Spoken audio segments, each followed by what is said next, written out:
कांग्रेस के पक्ष में लहर चल रही है। कांग्रेस हरियाणा में अब की बार हरियाणा में कांग्रेस की सरकार भारी बहुमत से कांग्रेस बन जा रही है। 60 से भी हो सकती है और जितनी भी होती है, मैं कह दूं 60 सीट आ जाए 70, आपको की असेसमेंट नहीं होती। असेसमेंट ये है भारी बहुमत से कांग्रेस पार्टी सरकार बना जाए। हरियाणा की हवा भी तीसरी बार सरकार बना रही है और लाडवा से भी बड़े मार्जिन के साथ यहाँ से कमल का फूल खिल रहा है, वो भी चंडीगढ़ जा रहा है। तीसरी बार हरियाणा में भारतीय जनता पार्टी की सरकार बन रही है। भाजपा जा रही है, कांग्रेस आ रही है। कांग्रेस ने आरक्षण दिया है, जब तक कांग्रेस आरक्षण कोई खत्म नहीं कर सकता। क्यों तुम मेरे को रिटायर करना चाहता है? आप रिटायर करना चाहते हो? बीजेपी के मुख्यमंत्री वो बनेगा जो विधायक चाहेंगे और हाईकमांड चाहेगा, जिसको बनाएंगे सब मंजूर होगा। कहाँ पहले मजबूत थी, अब भी यार आगे भी मजबूत रहेगी। भाजपा तीसरी बार सरकार बनाने जा रही। भाजपा तीसरी बार सरकार बनाने जा रही। जनता ने मन बना लिया है। हरियाणा के कोने कोने से एक ही रिपोर्ट आ रही है कि बीजेपी की सरकार जा रही है और हरियाणा में कांग्रेस पार्टी की सरकार आ रही है। कि हरियाणा के अंदर तो नाम निशान अब कांग्रेस नाम का रहा नहीं। यहाँ केवल जो है एक व्यक्ति विशेष जो है उनकी जो है पार्टी रह गई है और वो भी पूरी तरह से कॉम्प्रोमाइज लोग हैं। निश्चित रूप से आदित्य इस क्षेत्र से भारी मतों से विजयी होगा। हरियाणा में तो सरकार आपकी बनेगी, कोई दिक्कत ही कोई। तो दरो दीवार पे एक बात लिखी जा चुकी है, इंडियन नेशनल लोकदल पार्टी की सरकार बनेगी। ये सरकार हमारी बनेगी। हुड्डा और भाजपा दोनों सत्ता से बाहर हैं। भाजपा सत्ता से बाहर है, हुड्डा सत्ता से दूर है। आने वाली 8 तारीख को आपको रिजल्ट दिखाई देंगे कि भारतीय जनता पार्टी की पूर्ण बहुमत की सरकार बनने जा रही है।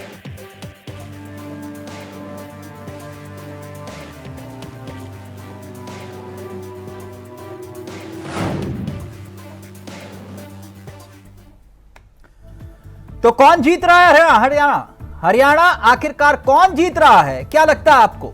ये एग्जिट पोल जो है वो सही है? क्या लगता है किसकी तरफ जाएगा नतीजा? एग्जिट पोल में हरियाणा में कांग्रेस की सरकार बनने का दावा कितना सही कितना गलत? दोनों राज्यों में कौन बाजी मारेगा?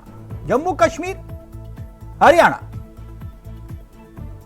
और सबसे बड़ा सवाल यह कि आखिरकार एग्जिट पोल कितनी हकीकत, कितना फसाना? यह फसाना क्यों? कई बार ये एग्जिट पोल मुंह के बल भी गिरे, लेकिन इस बार सभी एग्जिट पोल में एक बात कॉमन है। जानते हैं क्या? वो ये कि सभी एग्जिट पोल ये दावा कर रहे हैं कि हरियाणा का चौधरी, हरियाणा में चौधरी होते ना, चौधराहट, तो हरियाणा में इस बार कांग्रेस कमाल कर रही है। कमोवेश हर एग्जिट पोल में यही दावा है।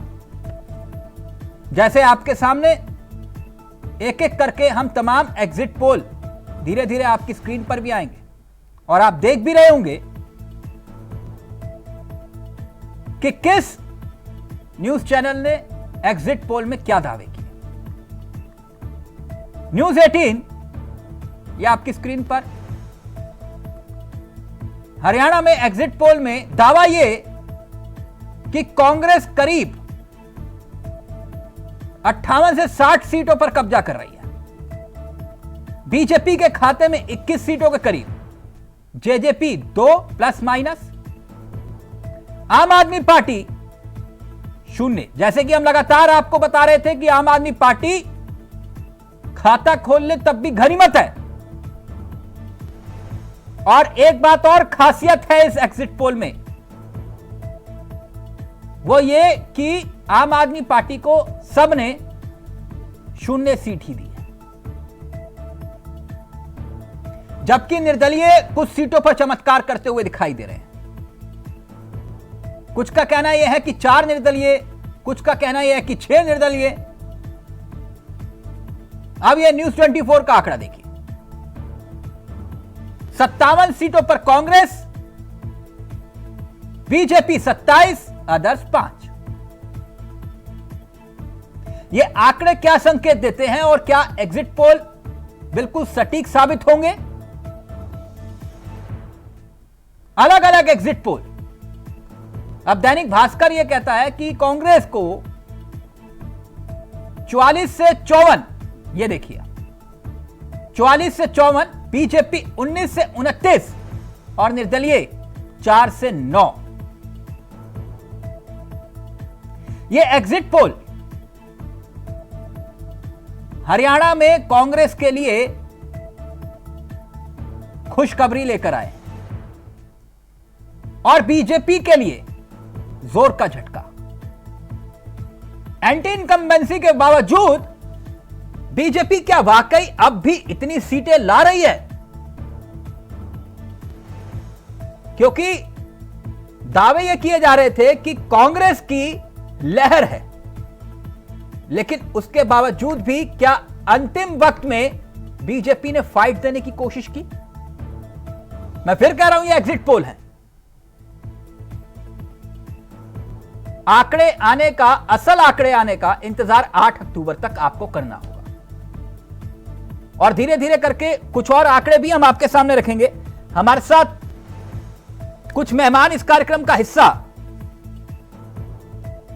बनने जा रहे हैं और उन मेहमानों से आपका तारुफ भी करवाएंगे, लेकिन इस पूरे सियासी घटनाक्रम में दावे भी हैं, वादे भी हैं, घोषणाएं भी हैं और इन्हीं घोषणाओं के इर्द गिर्द ये आंकड़े भी हैं जो अब धीरे धीरे सामने आ रहे हैं। सीधा रुक कर रहे हैं अपने मेहमानों की तरफ। आपको बता दें, आज हमारे साथ इस चर्चा में जो मेहमान कार्यक्रम का हिस्सा बन रहे हैं उनसे आपका तारुफ करवा देते हैं। नवीन शर्मा बीजेपी के चेहरे हैं, मुन्ना खान साहब कांग्रेस के चेहरे हैं। हमारे साथ आम आदमी पार्टी के चेहरे भी इस कार्यक्रम का हिस्सा डॉक्टर राजीव त्यागी, अनुराग जी हमारे साथ राजनीतिक विश्लेषक इस कार्यक्रम का हिस्सा हैं। तो नवीन जी, चर्चा की शुरुआत आपके साथ की जाए। मेरी आवाज आ रही है आपको? जी हाँ, बिल्कुल बिल्कुल। एग्जिट पोल एक एक करके मैं फिर से पढ़ देता हूं आपके सामने, आप भी देख रहे होंगे। न्यूज 24 कह रहा है कांग्रेस करीब 59, बीजेपी महज 21। न्यूज 24 कह रहा है, न्यूज 18 का आंकड़ा मैंने आपको बताया, न्यूज 24 कह रहा है कि कांग्रेस 57, बीजेपी 27। दैनिक भास्कर 44 से 54 सीटें कांग्रेस को दे रहे हैं और बीजेपी को महज 19 से 29। एबीपी कांग्रेस 55 से 62, बीजेपी 18 से 24। रिपब्लिक भारत कांग्रेस 55 से 62, बीजेपी 18 से 24। ध्रुव रिसर्च कांग्रेस 57 से 62, बीजेपी 27 से 32। साहब 8 अक्टूबर तक का इंतजार करेंगे या हार मान ली? नवीन जी देखिए, सबसे पहले तो मैं इंडिया वाइज के सभी दर्शकों को नमस्कार करना चाहूंगा और आपको भी स्नेह प्रणाम, जय माता दी जी। सबसे पहले तो देखिए, जब तक युद्ध का परिणाम ना आ जाए तब तक कोई हार या जीत किसी की नहीं होती है। सभी को शुभकामनाएं लेने का अधिकार है और सब ले सकते हैं। हमारी भारतीय जनता पार्टी, ये सभी एग्जिट पोल बता रहे हैं सुपड़ा साफ कांग्रेस से आप, हरियाणा से आपका। देखिए, सबसे पहले मैं आपको बताना चाहूंगा कि जनता ने आज अपना आशीर्वाद दिया है। हाँ।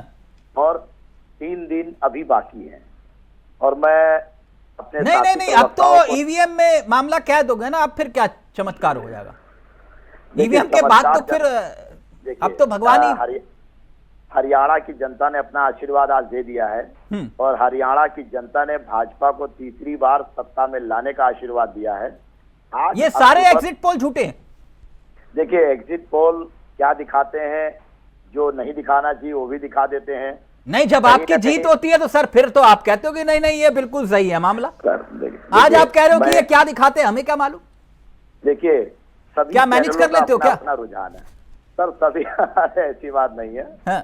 देखिए, सबसे पहली चीज, भारतीय जनता पार्टी अपने लाखों कार्यकर्ताओं को हृदय से नमन करती है। उनकी मेहनत पे किसी को शक नहीं है। नहीं, आपको उम्मीद थी कि हरियाणा में इतना बुरा हाल होगा आपका?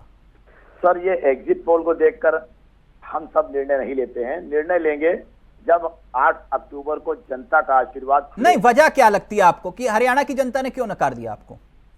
देखिए, सबसे पहले मैं एक चीज बताना चाहूंगा, एग्जिट पोल पर मैं हरियाणा की जनता को किसी भी प्रकार का इस प्रकार का कोई भी व्यंग्य नहीं करना चाहता। वहां हमारे नहीं, अगर इन आंकड़ों पर यकीन करें, क्योंकि अब तक जब चुनाव आप जीतते तब आप यकीन करते थे, आप कहते थे नहीं बहुत बढ़िया हमारे पक्ष का मामला है। आज आप यकीन नहीं करें, लेकिन अगर यकीन करें तो इसका मतलब हरियाणा की जनता ने आपको सिरे से नकार दिया। देखिए, जनता है, उनका आशीर्वाद हृदय से हम हमेशा लेते रहे हैं, सत्ता में रहे या ना रहे तब भी हम आशीर्वाद लेते हैं। मगर हमें ये पता है कि मोदी जी की योजनाएं पूरे भारत को मिली है, ऐसा नहीं कि हरियाणा को नहीं मिली। तो जनता नहीं, उसमें खट्टर जी का भी तो योगदान है ना, आप भूल क्यों जाते हैं?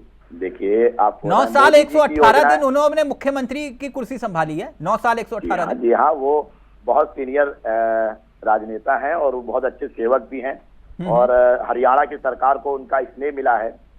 उसके बाद हमारे सैनी साहब को जितना समय मिला उस समय में उन्होंने बेहतर से करने की कोशिश की और की भी। बाकी हमारे सभी कार्यकर्ताओं ने बहुत दिल से मेहनत की है। आज मैं उन सभी कार्यकर्ताओं को आपके चैनल के माध्यम से धन्यवाद, आभार व्यक्त करूंगा। उन्होंने हरियाणा के जनता के साथ मतलब माननीय हार आपने। सर, मैंने अभी क्या बताया कि 8 अक्टूबर से पहले 8 अक्टूबर मुन्ना खान साहब ये कह रहे हैं इंतजार करो 8 अक्टूबर का। आप तो अभी से ही जश्न मनाना शुरू कर चुके हैं, मिठाइयां बांट रहे हैं, पटाखों का इंतजाम हो रहा है खान साहब? देखिए चावला जी, अभी इन्होंने कहा कि आज तो 5 तारीख है और 3 दिन का समय है, तो इसकी मंशा साफ साफ जाहिर हो रही है क्या कि 3 दिनों के भीतर ये क्या करेंगे। दूसरा सवाल है कि देश की, देखिए हंसी आ रही है, कहावत है चोर के दाढ़ी में तिल का। देखिए हंसी छूट गई, तो जायज बात अगर पता लगे तो हंसी देते हैं। जो उन्हें पता लग चुका ये 3 दिन के राज को ये समझ रहे हैं, तो कहीं न कहीं से हंसी आ गई। दूसरी बात, इस बार जो हरियाणा की जनता ने आशीर्वाद देने का कांग्रेस को काम किया है, भारतीय जनता पार्टी कुछ भी कर ले, गड़बड़ हड़बड़ सरबड़ कुछ भी कर ले, लेकिन इस बार भारतीय जनता पार्टी की सरकार हरियाणा में नहीं बननी। कांग्रेस पार्टी की सरकार पूर्ण बहुमत से हरियाणा में बन रही है। लेकिन मुन्ना खान साहब, आप बहुत वरिष्ठ हैं, आप कांग्रेस को देखते और समझते हुए आए हैं। मुन्ना खान साहब एक बात तो बताइए, यही दावा आपने एमपी और सीजी में भी किया था, खेल हो गया था वहां, कुछ ऐसे ही थे एग्जिट पोल। बिल्कुल 100% और फिर वहां खेल हो गया। मैं यही तो कह रहा हूँ कि अभी मित्र हमारे कह रहे थे कि आज तो 5 तारीख है, 8 तारीख आने दीजिए, 3 दिन का समय है। अब इनसे पूछिए वो समय किस लिए मांग रहे हैं और ये समय के बारे में इन्होंने क्यों कहा? मैं पूछ रहा था, क्लियर कर दीजिए। कोई समय नहीं मांग रहा हूँ, ये चुनाव नहीं, आपने कहा अभी, आपने कहा अभी कि आज तो 5 तारीख है, 8 तारीख आने दीजिए, हमारे पास 3 दिन का समय है भाई। ये समय में आप क्या करेंगे? हाँ साहब, रिजल्ट तो तभी आएगा जब तारीख आएगी, इसके पहले तो रिजल्ट आ नहीं सकता। तो हम रिजल्ट पे भरोसा करते हैं, रिजल्ट आने दीजिए, आपके सामने खुद रिजल्ट होगा। हरियाणा की जनता का आशीर्वाद किसको मिला है? ठीक, मुन्ना खान साहब को कनेक्ट करें दोबारा से। ओके। डॉक्टर राजीव त्यागी, मैं जानता हूं कि आप क्या कहने वाले हैं, लेकिन फिर भी क्या करूं, पत्रकार हूं, पूछूंगा ही। साहब, ये आंकड़ों पर यकीन नहीं होगा आपको, मुझे पूरी उम्मीद है। देखिए,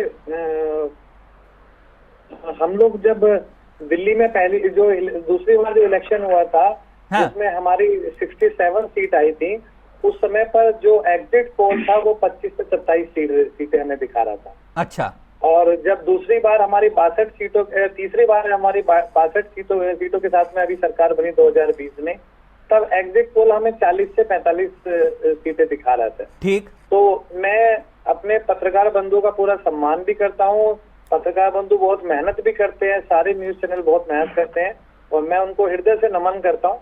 लेकिन अभी जो जनता का जो फैसला है, वो ऐसा ना हो जाए कि कुछ अप्रत्याशित हो जाए दिल्ली की तरह। अच्छा, तो इसलिए नहीं नवीन जी, आप मुस्कुरा क्यों रहे हैं? त्यागी जी कह रहे हैं कि कुछ क्योंकि अगर वो बढ़ेंगे तो आप भी तो बढ़ेंगे ना। जहां आम आदमी पार्टी थोड़ा सा भी बढ़ी, वो फायदा तो आप ही को पहुंचेगा। देखिए नहीं, मैं त्यागी जी के विचारों का सम्मान करता हूं।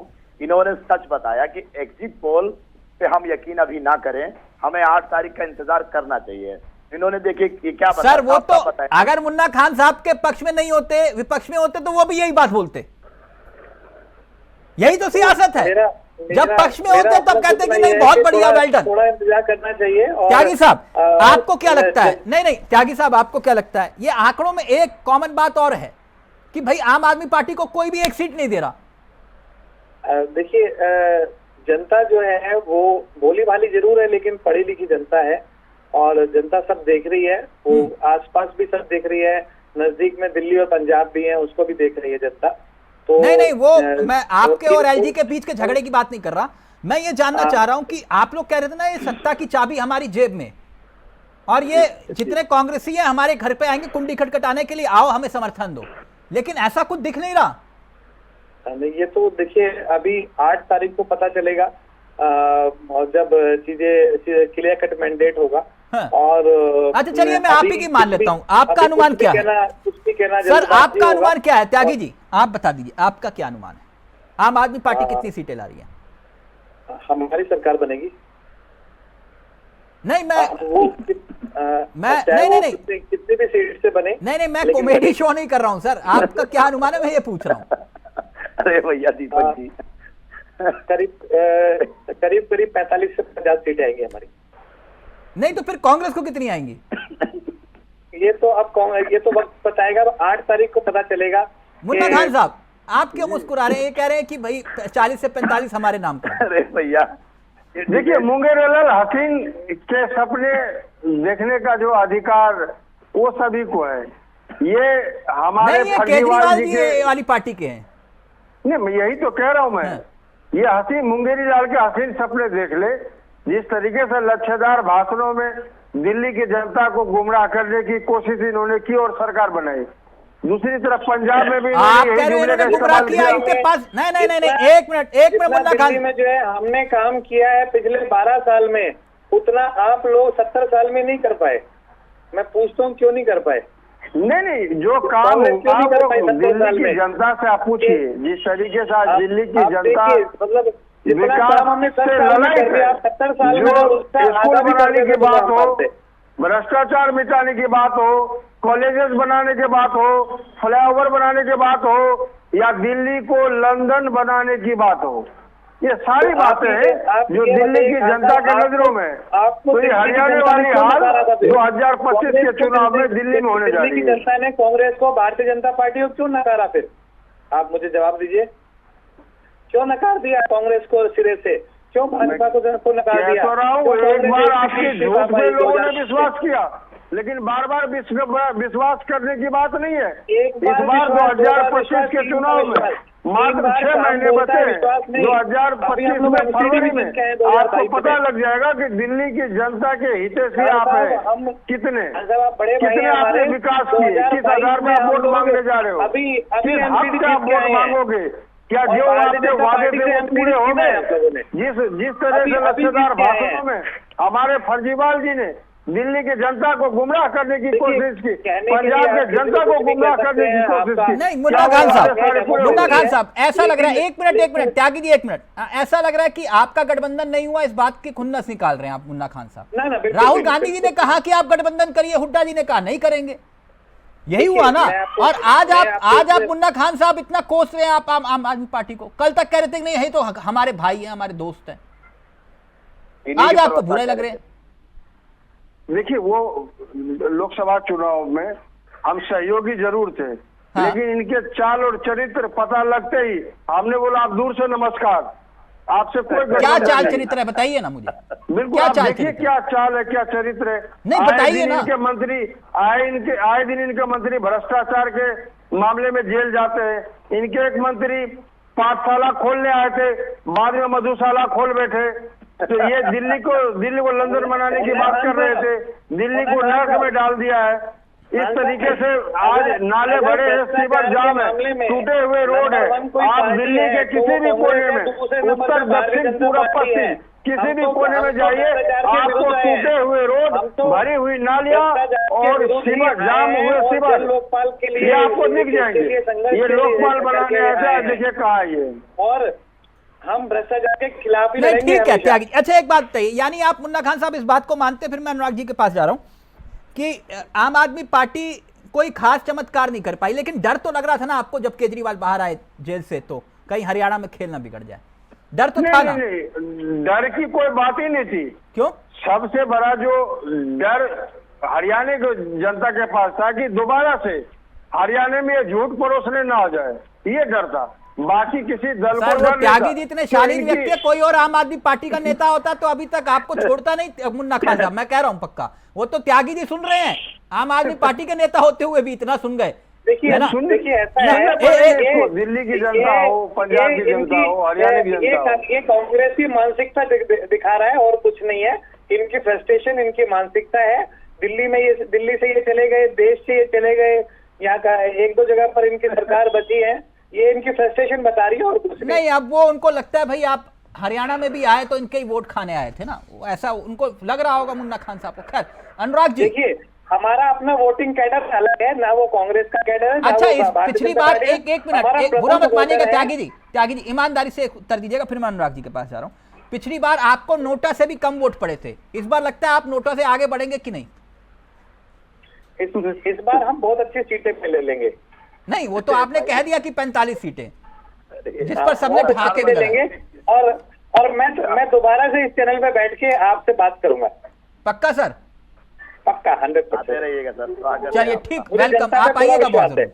ठीक, जनता का पूरा विश्वास है। नहीं ठीक है सर, होना चाहिए। और कोई राजनीतिक पार्टी आप लेफ्ट से भी पूछेंगे, वो चुनाव भी नहीं कह रहे हमारी सरकार बनेगी। मैं आपके, जनता ने हमें नकारा भी तो हम अपनी गलतियां ढूंढेंगे। सर मैं आपके कॉन्फिडेंस की दाद देता हूं, अच्छी बात है। अनुराग जी, ये आंकड़े देख के क्या लगता है आपको, एग्जिट पोल कितनी हकीकत कितना फसाना? जी देखिए, ये एग्जिट पोल मेरे हिसाब से ठीक है, क्योंकि मैंने खुद जायजा किया है। और जो मुख्य मुकाबला है, मैं बता रहा हूँ कि भाजपा और कांग्रेस के बीच ही है इस बार। कोई भी दूसरी पार्टी ज्यादा दो या तीन सीट से ज्यादा नहीं ले पाएगी। तो मुख्य रूप से ये जो राज्य है, भाजपा और कांग्रेस के बीच में मुकाबला है। और जहां तक मैं अगर शहरी क्षेत्र की बात करूं तो भाजपा का पलड़ा भारी है, जैसे कि गुड़गांव और फरीदाबाद। और जहां तक मैं जो है गांव या छोटे शहरों की बात करूं, चाहे उसमें रोहतक हो, जिंद हो, सिरसा हो या पानीपत हो, सोनीपत हो, इन सारे, कुरुक्षेत्र हो, इन सारे के सारे क्षेत्र में कांग्रेस का पलड़ा ज्यादा भारी है। तो इस बार करीब करीब 50 से 55 सीट कांग्रेस जीत सकती है और 25 से 30 सीट भाजपा जीत सकती है।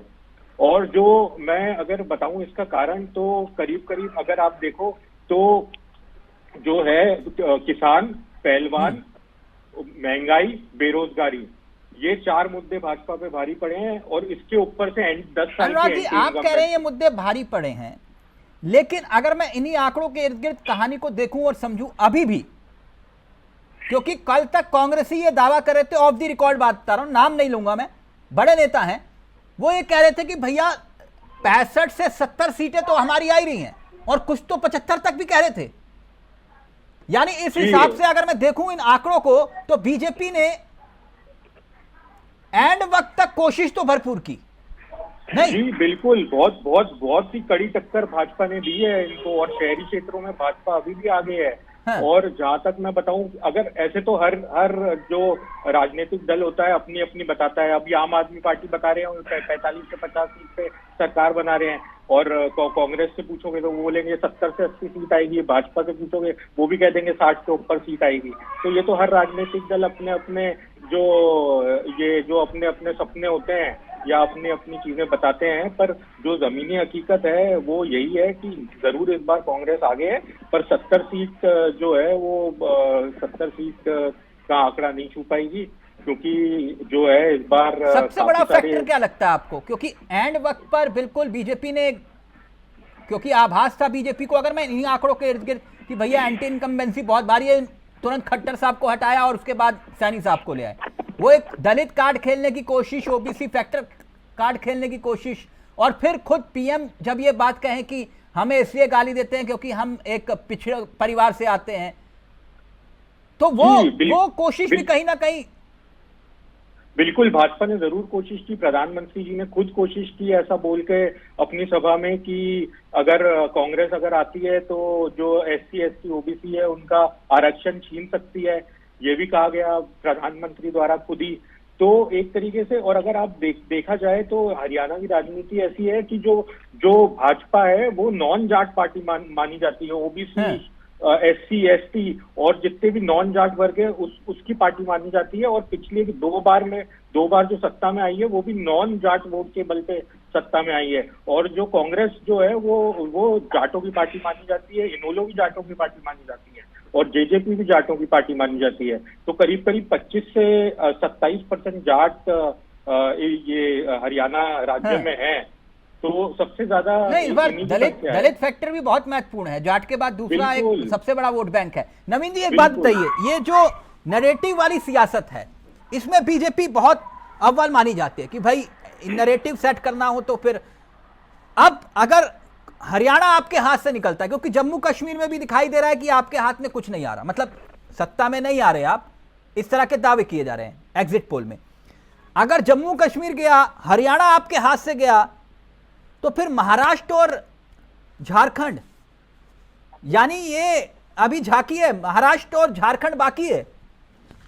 ये तो फिर मुन्ना खान साहब यानी कांग्रेस कहेगी खुल के कि देखिए ना, हमने तो कहा था ये मामला गड़बड़ा रहा है, पहले आपने 400 पार का नारा दिया, आप आ गए 240 पर, और अब यहां पर ये कहेंगे हरियाणा में देखिए हमने कहा क्लीन स्वीप कर दिया।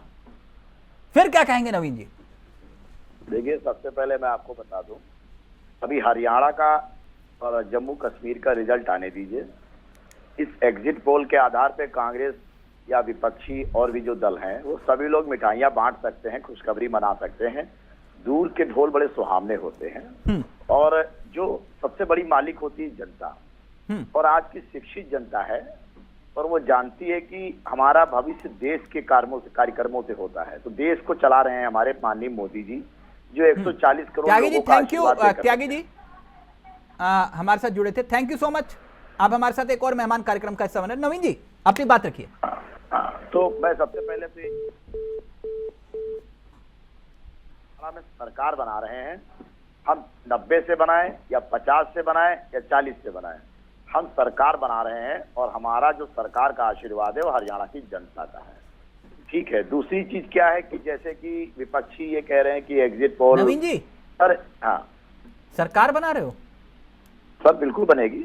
कैसे? बिल्कुल बनेगी सर। देखिए 3 दिन अभी बाकी हैं। नहीं 3 दिन बाकी है, नहीं वोटिंग तो हो गई है, बार बार आप ये कह रहे हो 3 दिन बाकी। 3 दिन बाकी है, अब इनसे पूछिए 3 दिनों में क्या करेंगे ये? सर 3 दिनों के बाद जो रिजल्ट आएगा, सर 3 दिनों के बाद रिजल्ट आएगा, तो जब रिजल्ट आपके आंखों के सामने आएगा, सर आप ही ने तो कहा कि मैंने मैंने क्या इनके नियत और नीति पे तो सवाल खड़े होने चाहिए। बार बार 3 दिन आखिर आप 3 दिन में करेंगे क्या? नहीं, आप ये सवाल करके इंडिया वॉइस चैनल के माध्यम से देश की जनता को पता लगना चाहिए कि आखिर उस 3 दिन में आप क्या करेंगे। सर 3 दिन के बाद रिजल्ट आएगा, वो आपको देखना है। आपने ऐसा तो नहीं कहा, आपने कहा कि अभी तो अच्छा एक बात नवीन जी एक मिनट मुन्ना खान साहब, एक मिनट, ये अगर आंकड़े सच्चाई में तब्दील होते हैं नवीन जी, तो इसका मतलब पीएम मोदी का जादू तो फिर कम हो रहा है। सर देखिए, मोदी जी देश के नेता हैं, राष्ट्र के नेता हैं।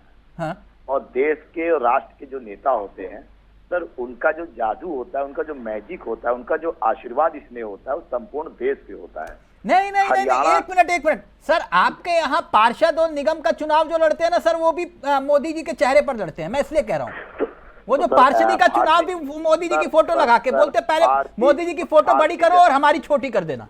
चावला जी, मैं आपके विचारों का सम्मान करूंगा। हमारे ऐसे कार्यकर्ता हैं जो हमारे देश के राष्ट्रीय नेता को अपना नेता मानते हैं। हाँ। हमारे यहाँ परिवारवाद नहीं है कि परिवार के नेता 2 ही बनेंगे सर। हमारे नहीं, मैं परिवारवाद की तो बात ही नहीं कर रहा। इस बार आपने हरियाणा में बहुत परिवारवाद दिखाया टिकट देते हुए, लेकिन मैं ये जानना चाह रहा हूं कि अगर यही नतीजों में तब्दील होता है तो फिर इसका क्या मतलब हुआ कि आप 400 पार का दावा कर रहे थे, अब की बार 400 पार नहीं हुए।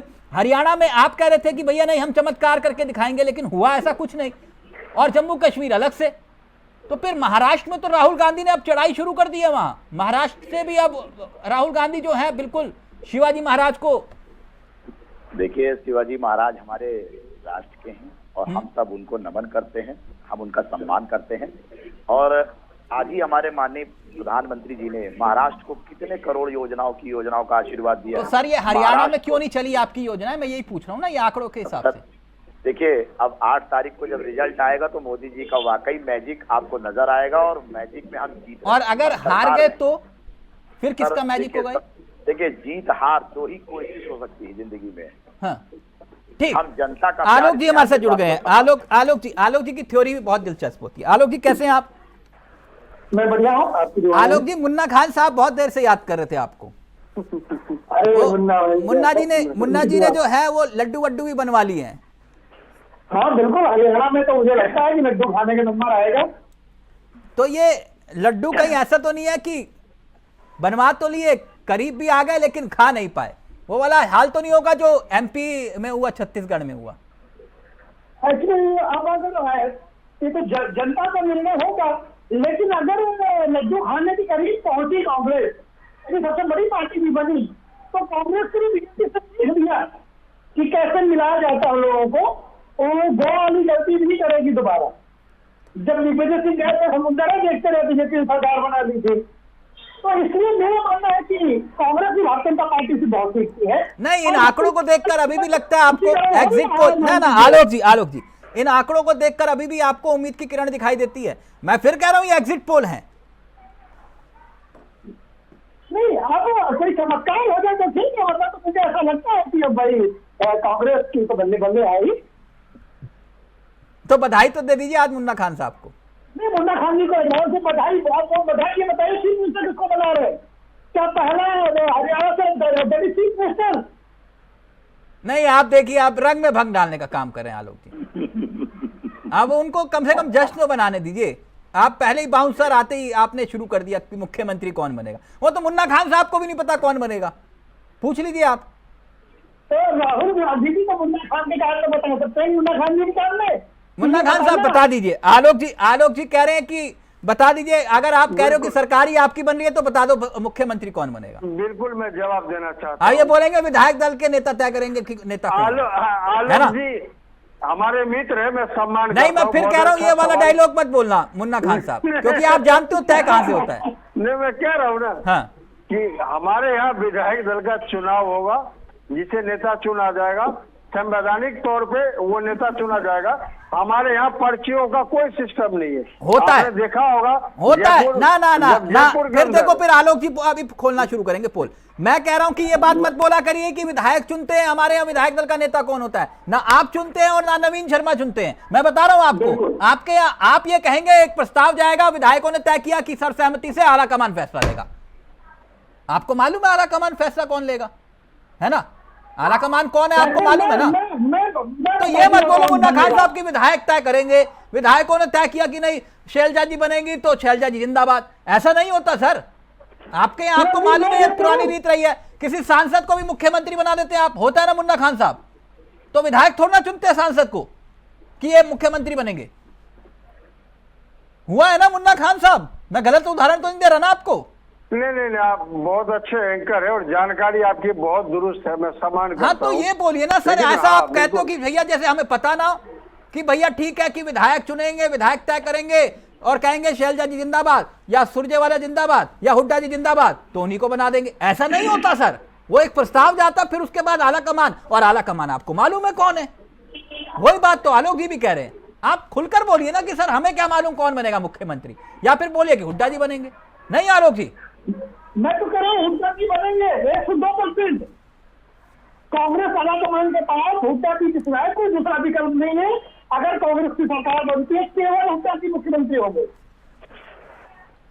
सर अगर मुन्ना खान साहब का मन करे तो कह दे वो डिप्टी सीएम भी बनेंगे, एक साथ में कोई दलित चेहरे को डिप्टी सीएम बना देंगे। जी को डिप्टी सीएम का जमीना पकड़ा जा सकता है। अच्छा, आपके पास अभी मतलब वही है, गांव बसा नहीं है, आप तो वही बात कर रहे हैं। मुन्ना खान साहब रिएक्ट करना चाह रहे हैं, फिर आ रहा हूं अनुराग जी आपके पास।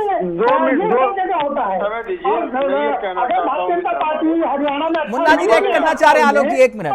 मुन्ना जी बोलेंगे, बोलिए मुन्ना खान साहब, आज आपका दिन है, आप बोलिए मुन्ना खान साहब।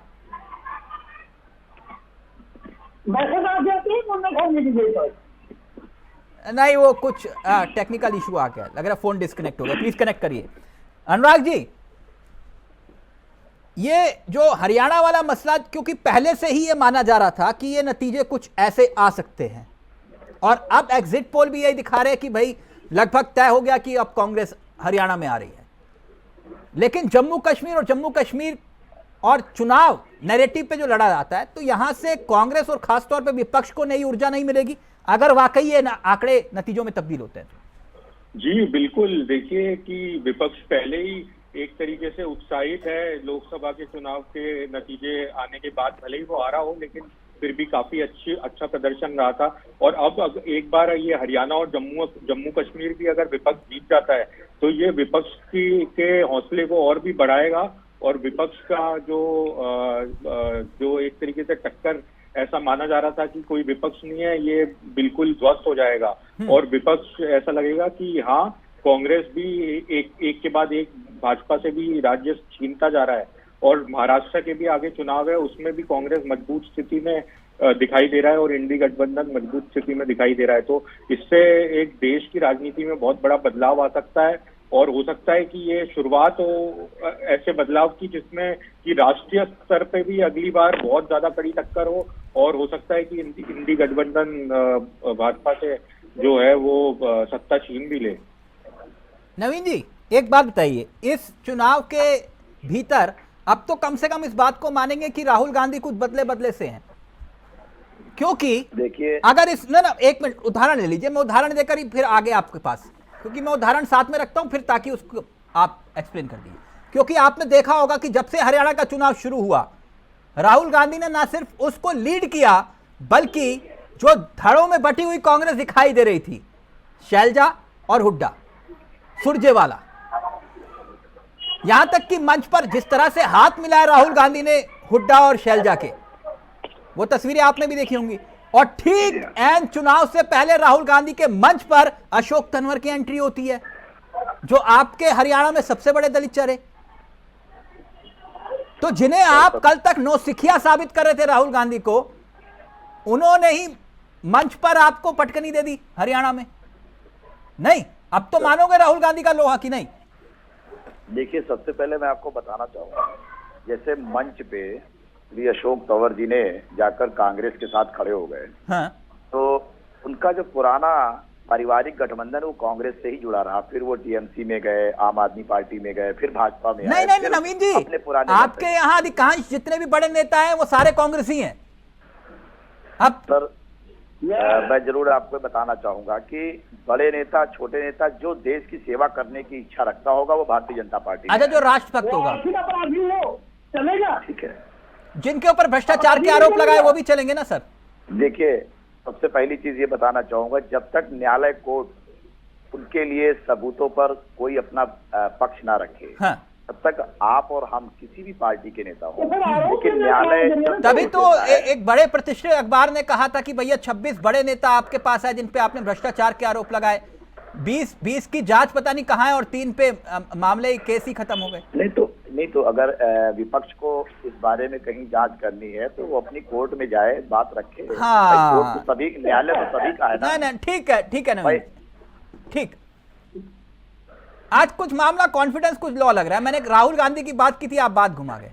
नहीं, मैं राहुल जी पे आ रहा हूँ, आपकी बात बिल्कुल रखूंगा। देखिए, राहुल जी विपक्ष के नेता हैं, हम उनका सम्मान करते हैं, तो हमारे विपक्ष के नेता नहीं, कल तक तो नहीं करते थे ना नवीन जी, तभी तो ये सवाल उठा। देखिए, राहुल जी मंच पर क्या बोलते हैं और विदेशों में जाके भारत के लिए क्या बोलते हैं, ये सभी को पता है। इसके बारे में हम क्या पूरा देश नहीं, फिर कैसे साबित करोगे? अगर राहुल गांधी ने लीड किया इस चुनाव को और चुनाव जितवा दिया, फिर कैसे साबित करोगे? सर देखिए, मैं आपको एक कह दूं, चुनाव जीतने के लिए जो कार्यकर्ता होते हैं वो हमारी पार्टी के भी बहुत मेहनती होंगे, और जब विपक्ष जीत के आता है तो उनके कार्यकर्ताओं ने भी मेहनत किया होगा। तो जो हमारा राष्ट्र नायक होता है, तो हमारे श्री मोदी जी, मुन्ना खान साहब रिएक्ट करना चाह रहे हैं। मुन्ना खान साहब रिएक्ट करना चाह रहे हैं। मुन्ना जी बोलिए, क्या कहना चाह रहे हैं? आलोक जी फिर आ रहा हूं आपके पास। जी देखिए, बार बार ये दलित की बात करते हैं तो मैं इनसे 2-4 सवाल पूछना चाहता हूँ कि जिस तरीके से कांग्रेस ने, हरियाणा कांग्रेस के लगातार 4 बार प्रदेश अध्यक्ष दलित से थे, कांग्रेस के राष्ट्रीय अध्यक्ष भी दलित से थे, ये सबको पता है। कांग्रेस ने आंध्र में, महाराष्ट्र में, बिहार में, पंजाब में और राजस्थान जैसे बड़े बड़े राज्यों में दलित को मुख्यमंत्री बनाया। भारतीय जनता पार्टी बताए, क्या इन्होंने कभी दलित को प्रदेश अध्यक्ष या राष्ट्रीय अध्यक्ष बनाया? किसी दलित को ये किसी राज्य के मुख्यमंत्री बनाया? तो जवाब अगर नहीं, तो इस तरीके से हमने दलितों को मान और सम्मान देने का काम किया है। हमने दलितों को जो उनका हक है हमेशा से बराबर से देने का काम किया। हमने कभी उसे अपमानित नहीं किया। जिस तरीके से मध्य प्रदेश की कई घटनाएं थी, जिस तरीके से दलितों के ऊपर पेशाब किया गया, मल खिलाने की कोशिश हो गई, गुजरात के अंदर दलितों की दुर्दशा क्या थी, उसे किस तरह पीटे जाते थे, तो ऐसा कांग्रेस पार्टी के शासनकाल में कभी नहीं हुआ। मुन्ना खान साहब एक मिनट, इसका उत्तर नवीन जी देंगे, लेकिन आप क्योंकि विद्वान व्यक्ति हैं, मुझे एक बात बताइए। आपने पीडीए फॉर्मूले का जिक्र कर दिया, पीडीए, ठीक, पहले पी पर आता हूं। अगर आप कहते हो कि भैया ये हम जो है पीडीए, और खास तौर पर ये समाजवादी पार्टी कहती है, क्या इन्होंने किसी एक यादव को मुख्यमंत्री बनाया कि नहीं बनाया? एक ऐसे राज्य में जहां पे यादव बहुल नहीं है, पहली बात। दूसरा कि क्या इन्होंने एक ऐसे चेहरे को राष्ट्रपति बनाया नहीं बनाया जो सबसे बड़ा पद है, ठीक।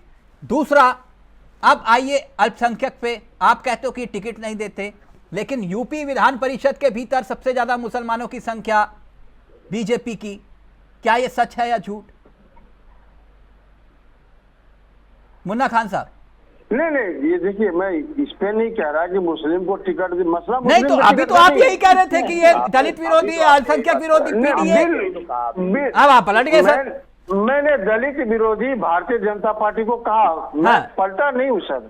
मैं ये कह रहा हूँ कि भारतीय जनता पार्टी दलित विरोधी है और संविधान विरोधी है, दोनों को मैं प्रूफ करता हूँ।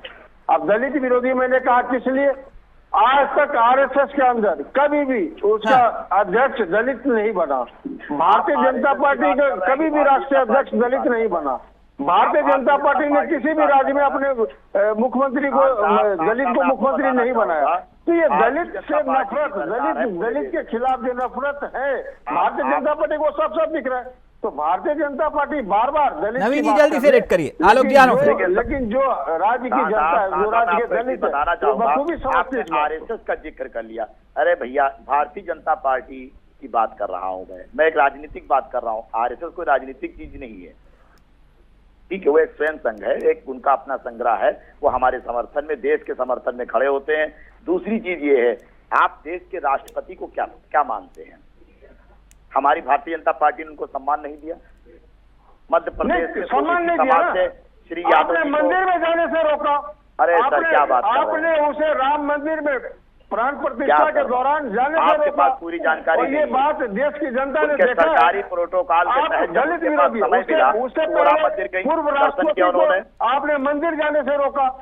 ये दलित विरोधी चेहरा जो है आपको बता दूं। मुन्ना खान साहब, नहीं, फैक्ट्स क्लियर होने चाहिए। एक मिनट नवीन जी, नहीं, एक मिनट, मुझे नहीं मालूम कहाँ रोका जा रहा है। एक मिनट रुकिए ना, एक मिनट रुकिए। क्या राष्ट्रपति हाल फिलहाल में किसी मंदिर में नहीं गई मुन्ना खान साहब? पहली बात। और दूसरी बात यह कि आपने कहा राष्ट्रपति, एक प्रधानमंत्री ने मौजूदा राष्ट्रपति को चिट्ठी लिखकर कहा था कि आपको इस मंदिर में नहीं जाना चाहिए, याद आया? किस प्रधानमंत्री ने लिखा था और किस राष्ट्रपति को लिखा था? पहले राष्ट्रपति राजेंद्र, और उनको कहा था कि भैया आपको नहीं जाना चाहिए सोमनाथ मंदिर। मुन्ना खान साहब, आधी अधूरी बातें मत बोलिए सर। एक मिनट, आलोक जी। ये कांग्रेस पार्टी तो वो पार्टी है जिनके पहले प्रधानमंत्री बाबा की बजाय, फिर इंदिरा गांधी बाबा की बजाय में हाथ यहाँ करते थे, फिर राजीव गांधी बाबा की बजाय में गए, और फिर राहुल गांधी बाबा की बजाय में गए। नहीं, अभी बाबर पर चर्चा नहीं है। आलोक जी, कहाँ बाबर पे आ गए आप? हरियाणा पे रहो, हरियाणा पे, बाबर पर नहीं जाना आज। हरियाणा पर, हरियाणा में जो माहौल दिखाई दिया, आपको क्या लगता है कि सबसे बड़ी वजह क्या रही? कांग्रेस के लिए। बात कह रहे थे उसका मैंने उत्तर दिया। इसलिए कह रहा हूँ हमारे दिनों में जब हम आते हैं तो दलितों की 3 हाजिर कहे तो लेकर मीडिया को पोजीशन बना देती कांग्रेस। चलो किसी ओबीसी को बना देती। कांग्रेस से कितने ओबीसी प्राइम मिनिस्टर थे ऐसे उसको, कितने दलित प्राइम मिनिस्टर बनाए? नहीं बनाए ना। आपने भी नहीं किया जब आप सत्ता में थे, आपने भी अपने घर का ही प्राइम मिनिस्टर चुना, किसी दूसरे को नहीं बनाया। और जिसको बनाया तो रिमोट कंट्रोल अपने पास रखा। मनमोहन सिंह उसका उदाहरण है। अब आपने बिल्कुल प्योर हरियाणा के अंदर जब दुर्गति हुई भारतीय जनता पार्टी की, वो इसलिए हुई क्योंकि उन्होंने अख्तर साहब जैसे नेता को मुख्यमंत्री लंबे समय तक रखा। और ये प्लीज मुन्ना खान साहब का फोन डिस्कनेक्ट हो गया, ऑडियो नीचे कर दीजिए जी। बोलिए आलोक। कैबिनेट मिनिस्टर बना दिया ऐसे वहां पर हरियाणा में बनते क्यों नहीं कर पाया? तो आपने तो उसके लिए रिवाज क्यों दिया खट्टर जी को? तो ऐसे लोगों को भारतीय जनता पार्टी रिवाज दे करके केंद्रीय मिनिस्टर बनाएगी, सारे आर्थिक नेताओं को अपनी पार्टी में डालेगी और जो अपने कार्यकर्ता है उनको अपमानित करेगी, अपने कार्यकर्ताओं पे काम नहीं कराएगी, अपने समर्थकों के साथ खड़े होने में आदर्शवाद लेकर के आएगी, तो उसकी दुर्गति होनी सब कुछ है। लेकिन मुझे उम्मीद थी कि भारतीय जनता पार्टी का पतन इतनी जल्दी नहीं होगा। लेकिन जब मैं इसको इंडस्ट्रेट करता हूँ तो मुझे लगता है कि भारतीय जनता पार्टी को दुश्मनों की जरूरत नहीं है। वो उनके अंदर जो सत्ता का जुर्म आ गया है, खासकर वो जब अपने कार्यकर्ताओं को अपमानित करते हैं, अपने कार्यकर्ताओं के साथ खड़े नहीं होते हैं, अपने कार्यकर्ताओं को टिकट नहीं देते हैं, दूसरी पार्टी के लोग टिकट लेते हैं, तो ऐसी पार्टी से ऐसे ही परिणाम को उम्मीद किया जा सकता है। अनुराग जी फाइनल कमेंट आपका, फिर नवीन जी फाइनल कमेंट आपका लूंगा। अनुराग जी। जी, तो यही निष्कर्ष यही निकलता है कि कांग्रेस अब एक राष्ट्रीय स्तर पे भी एक मजबूत एक विपक्ष बन के उभर रही है और ये एक राष्ट्रीय राजनीति के लिए एक अहम चुनाव है एक तरह से। और हरियाणा में जो है, जो ये 4 मुद्दे जो मैंने आपको बताए थे, हाँ। किसान, पहलवान, बेरोजगारी और महंगाई, और इसके साथ साथ एंटी इनकम्बेंसी, ये भाजपा पे भारी पड़ी है इस बार और इस वजह से कांग्रेस को इस चीज का फायदा मिला। अब देखते हैं सीएम कौन होगा। ज्यादा ऐसा लगता है कि हुड्डा जी सीएम बनेंगे, पर हो सकता है कि कांग्रेस भी इस बार दलित चेहरे को भी एक बार मौका दे। डिप्टी सीएम वाला फॉर्मूला कह रहे हो आप अनुराग जी? हाँ, डिप्टी सीएम भी बना सकती है, सीएम का भी मौका दे सकती है, कुछ भी हो सकता है। नवीन जी, ये इस बार हिंदुत्व वाला कार्ड नहीं चला ना हरियाणा में? सर, हिंदुत्व हमारा सनातन धर्म है और ये हमारे लिए कोई कार्ड नहीं है, हमारा धर्म है और हम हिंदुत्ववादी हैं। हमारा परिवार सनातन धर्म है, हम पूरे देश को सम्मान करते हैं और हरियाणा। अच्छा, आपको क्या लगता है कि ये जो एंटी इनकम्बेंसी है, कहीं ऐसा तो नहीं है कि खट्टर साहब का इतना अपमान हुआ उस वजह से भी कुछ एक गलत मैसेज गया? देखिए, पहले कुर्सी से हटाया, फिर पोस्टर से ही हटा दिया खट्टर साहब, कहीं पोस्टर भी नहीं। देखिए, आदरणीय खट्टर साहब हमारे केंद्रीय मंत्री हैं, हाँ। और उनका बहुत सम्मान है और आज वो पूरे देश को संभालने के लिए अपने विचार रखते हैं। हरियाणा प्रदेश के वो बहुत ही वरिष्ठ नेता हैं। नहीं तो हरियाणा में ऐसे नतीजे क्यों आए, फिर आपका अनुमान क्या है? देखिए, मैं इतना बस जरूर कहना चाहूंगा कि हम एग्जिट पोल पर अभी आधारित ना होकर, हाँ। कहीं ना कहीं 8 तारीख का। अच्छा, आप बार बार ये बात कह रहे हो। नवीन जी, मुझे एक बात बताओ, ये लाडवा जीत जाओगे ना? अब देखिए, सबसे पहली चीज ये है, हम जिस पार्टी से आते हैं तो वो पार्टी के कार्यकर्ताओं ने बहुत मेहनत की है। नहीं, तो हम अपने कार्यकर्ताओं, उत्तराखंड में मुख्यमंत्री अपना चुनाव हार गए थे। अब देखिए, जनता है, हाँ। जनता का आशीर्वाद कभी भी किसी की तरफ भी जा सकता है, तो देश की जनता के विचारों का आशीर्वाद, उनको सम्मान करना है। अच्छा, एक बात नवीन जी, बाकी 90 सीटें एक तरफ, वो विनेश फोगाट वाला जो मसला है, वो तो आपके लिए नाक मुंह का सवाल बन गया था। वो आपको क्या लगता है, विनेश फोगाट जीतेंगी या हारेंगी? देखिए, हमारा अपना कैंडिडेट वहां से वो जीतेंगी और विनेश फोगाट हमारे देश की खिलाड़ी है, उनका सम्मान है और अब वो राजनीति में है। नहीं, उनका सम्मान रहा होता तभी तो चुनावी अखाड़े में थोड़ा आती, वो सम्मान की लड़ाई तो लड़ने आई है। अब देखिए, सम्मान की लड़ाई अगर राजनीति में लड़नी है तो ठीक है, अच्छी बात है, वो भी एक लोकतांत्रिक देश है। तो आपको लगता है कि नवीन जी विनेश फोगाट जीतेंगी, हारेंगी, क्या लगता है? देखिए, हमारी पार्टी के कैंडिडेट जीतेंगे। विनेश फोगाट जी उनका लड़ना काम था, वो लड़े हैं, मगर वहाँ की जनता, उस विधानसभा की जनता हमारे भारतीय जनता पार्टी को विजयी बनाएगी। ये रिजल्ट भी आपके सामने होगा। चलते चलते क्योंकि लाइव में कमेंट आ गया, वो कह रहे हैं बाबा राम रहीम का आशीर्वाद भी काम नहीं आया आपके लिए। सर बाबा राम रहीम अपनी जगह हैं, अब उनका सम्मान करते हैं। मुझे लगता है हरियाणा के सभी लोग उनका सम्मान करते हो बाबा राम रहीम का?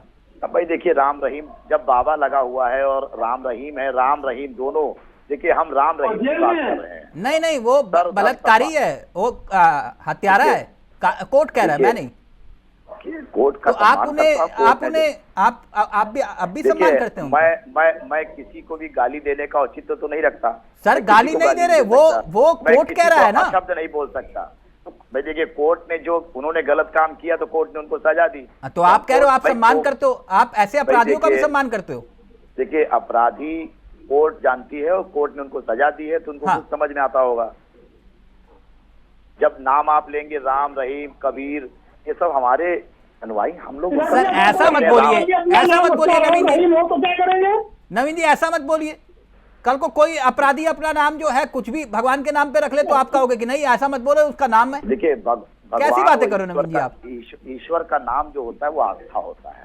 नहीं ऐसा नहीं बोलना चाहिए नवीन जी। लेकिन एक बात बताओ, एक बात, ये क्या लगता है कि राम रहीम का भी कोई असर नहीं दिखाई दिया? देखिए, बाबा राम रहीम को हमारे भाजपा की जरूरत नहीं है। हमारी भाजपा के जो कार्यकर्ता है वही काफी है। भारतीय जनता पार्टी तो के कार्यकर्ताओं ने मेहनत किया है। 8 तारीख के लिए मैं अभी से इनवाइट कर रहा हूं आपको। मैं स्वागत अभिनंदन मैं आप सबका करूंगा और सरकार हमारी बनेगी। अच्छा एक वादा करके जाइए, एक वादा करके जाइए, आपका फोन स्विच ऑफ नहीं होगा। सर मैं आप मेरी डिबेट लगा लीजिएगा, मैं स्वयं वादा कर तिलक जी में बिल्कुल स्विच ऑफ। मैंने कई बार देखा, मतलब मुन्ना खान की बात नहीं कर रहा हूं, लेकिन कई कांग्रेस के नेता वो मोबाइल स्विच ऑफ कर लेते हैं, कहते हैं कि नहीं आज नहीं, आज बात नहीं। आज सर मैं 8 तारीख को आपके सभी चैनल के माध्यम से बताना चाहूंगा, मैं आदरणीय तिलक जी का अभिनंदन स्वीकार करूंगा और मैं बैठूंगा आपके सामने। आलोक भाई साहब भी रहेंगे, अनुराग जी भी रहेंगे और कांग्रेस और आम आदमी पार्टी के प्रवक्ताओं को भी अभिनंदन मैं करता हूँ। मैं सबका अभिनंदन करता हूं। अच्छा कितनी सीटें आपका आंकड़ा क्या है, कितनी सीटें? सर हम आई थिंक 40 से 45 के बीच में आ रहे हैं। 40-45 तो पिछली बार भी नहीं आई थी सर। सर इस बार आएंगी, इस बार बढ़ोतरी होगी। चलिए ठीक है, इंतजार रहेगा सर 8 तारीख का सबको। थैंक यू सो मच, बहुत बहुत शुक्रिया आपका नवीन जी, आपका अनुराग जी, आपका आलोक जी, आपका और मुन्ना खान साहब आपका भी बहुत बहुत शुक्रिया। तो ये आंकड़े हकीकत या फसाना, अब देखिए हरियाणा का दंगल है, किसका होगा मंगल, इंतजार करना होगा 8 अक्टूबर तक का। नमस्कार, जय हिंद, जय भारत।